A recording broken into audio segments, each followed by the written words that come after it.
So this is problem 7 off of the multiple choice worksheet that we had today.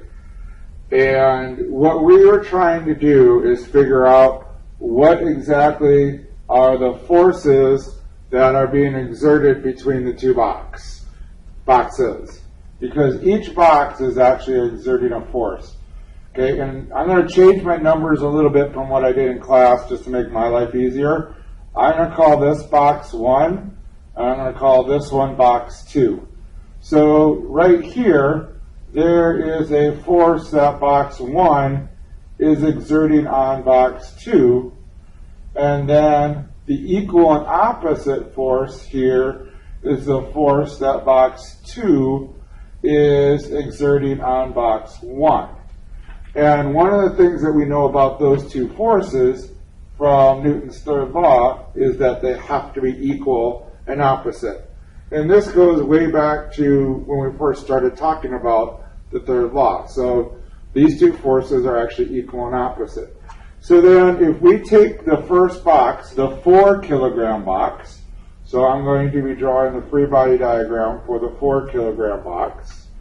On the 4 kilogram box, okay, we have the weight acting, which we're going to call weight 1. We have the normal force acting. Then we have this force right here acting, and that force is acting that way. And that force is the 120 Newton force from the problem. So the problem itself said that that force was 120 Newtons. Okay. Then on this box we have this force that's being exerted onto this box. Okay. So there is the force from box 2 on box 1. And that would be our free body diagram for this particular box. Now remember, the ultimate goal is to find out what are these forces. Okay? So, before I move on, I'm actually going to draw the free body diagram for the second box as well. So, on the 8 kilogram box, okay, the forces that we have being exerted on it are its weight, so I'm going to call that weight 2. We have the normal force, okay, and then we have this force, okay, the force of box 1 on box 2. So there's that force.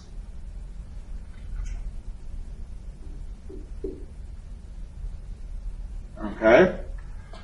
So those are our two free body diagrams that we have to deal with. Okay, if you throw friction in here, okay, that would just be another force that you would have to contend with. So because we're not having friction involved, then we do not need to worry about friction or the normal force and the weight. And I see right here that I called this F2 for some reason, and that should just be Fn. So, not sure what I was thinking there. Okay, so that's Fn. But it's not going to make a difference anyway. Okay, so now I'm only going to really need to sum my forces in the x direction. So if I sum my forces in the x direction, I'm going to have F minus force 2(1) equals M1A. Okay? And my ultimate goal is to find this force. But if I solve for that right now, I would have force minus M1A would equal F21. My problem is, I know this is 120 newtons. I know the mass is 4 kilograms. But I don't know A, which means I can't find that force.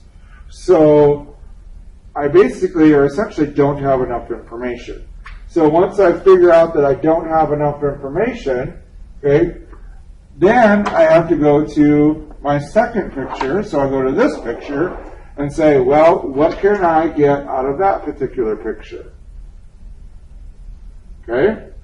So now I'm going to sub my forces in the x direction here, and all I have is the force 1, 2.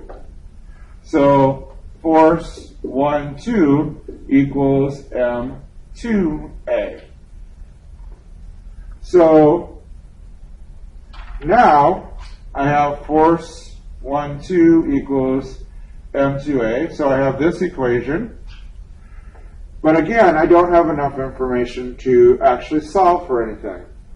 So this is where then you have to take these two equations, okay, and use them together to find something. And the one thing we can do is we can find the acceleration from these two equations, and that might help us. So that's what we're going to do. We're going to solve for acceleration. And the way I'm going to solve for acceleration is I'm actually going to take this equation back to this form. So I'm just rewriting this again. Force minus force 2, 1 equals M1A. Okay? And I'm also going to go back to a statement I made earlier, this one right here, where force 1, 2 and force 2, 1 are equal, which means this force right here is the same as that force, so I can substitute them in. So I'm going to take M21 and I'm going to put it in right there. So this equation now becomes force minus M2A equals M1A. And now I actually have enough information that I can solve. I'm going to bring this term to the other side of the equation. So force is going to equal M2A plus M1A. And then I'm going to factor out the A. So force equals A times M1 plus M2. I just flip the M's around because I like things in numerical order. Okay? And now I'm just going to divide by M1 and M2 because I know those two things. So my acceleration is force divided by M1 plus M2. And I know the force is 120 newtons, and M1 is 4 kilograms, and M2 is 8 kilograms. Okay, so the acceleration becomes 120 newtons divided by 12 kilograms, which is 10 meters per second squared. Okay, so I did all that garbage, and I still don't have the answer. Okay, but I do have an acceleration. Okay, so what you now have to do is go back up to some of our equations that we developed, namely this equation and this.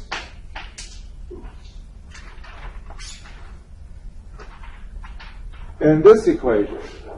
Okay, so I'm going to take those two and pull them out of this mess so we can see them. So what I have are F minus, sorry, I gotta go back up. Force 1, 2 equals M1A. And then I have force 2, 1 equals M2A. Okay, so those are just the equations that we developed earlier. Okay, and I now have my acceleration right here. And so I actually could use this equation to solve. So F21 would be the mass, 8 kilograms, times the acceleration, 10 meters per second squared. So force 2-1 is 80 newtons. Okay?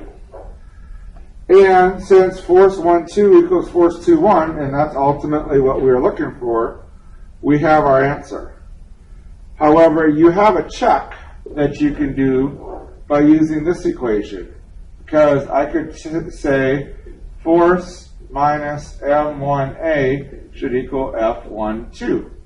And so 120 minus the 4 kilograms times the 10 meters per second squared should equal force 1-2.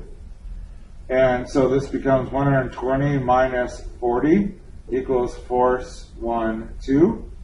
And 120 minus 40 is 80.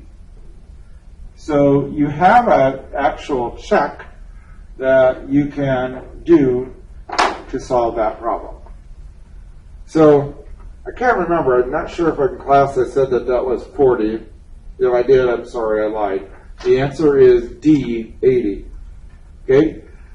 This problem is exactly like the homework problem I handed back today, except without friction. Right? So you actually have done this problem.